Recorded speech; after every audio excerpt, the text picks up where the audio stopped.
partenariat avec l'ambassade de la France au Tchad, le CEPROS a organisé une conférence débat hier à Radisson Blu. L'apport des think tanks dans les débats en Afrique était le thème de cette conférence débat. Elle s'inscrit dans le cadre du projet Promotion d'une meilleure gouvernance dans la mise en œuvre des politiques publiques au Tchad. L'un des conférenciers et DG et directeur général du CEPROS, Hassan Mohamed Idriss, a fait une prestation au ton pédagogique devant une assistance suspendue à ses lèvres. À l'entame des débats, le directeur général du CEPROS, Hassan Mohamed Idriss, a tenu à justifier le choix du thème, affirmant qu'il a été inspiré par la méconnaissance généralisée du rôle des think tanks dans le développement de l'Afrique. L'apport des think tanks dans le débat en Afrique, certes, c'est un thème très vaste, mais très complexe également.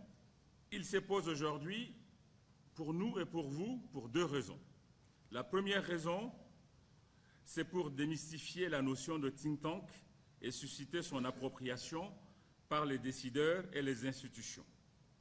Deuxièmement, mettre le projecteur sur l'apport tangible des think tanks dans le projet stratégique de développement en Afrique. Après avoir défini le think tank comme une pensée qui participe efficacement à l'élaboration de concepts, de doctrines, de stratégies et de politiques dans de nombreux domaines, d'autres conférenciers qui étaient dans le panel ont quant à eux édifié le public sur les défis des think tanks en Afrique tout en s'étalant à travers une démarche analytique sur les rôles et apports des think tanks en projetant quelques perspectives. De ces différentes interventions, il en ressort que le think tank prospère moins en Afrique faute de financement conséquent dénotant un manque des stratégies à même de redynamiser des institutions académiques et d'évaluation de la science. Pour Seyd Abba Ahmed, le think tank joue un rôle crucial dans le développement dans les débats africains et doit être perçu comme un outil de développement. Dans une conclusion partagée, les panélistes ont suggéré que l'Afrique doit faire preuve de réalisme pour mettre en œuvre les moyens permettant d'accroître la participation des think tanks dans la vie publique ainsi que dans les secteurs privés, de même qu'au sein de la société civile.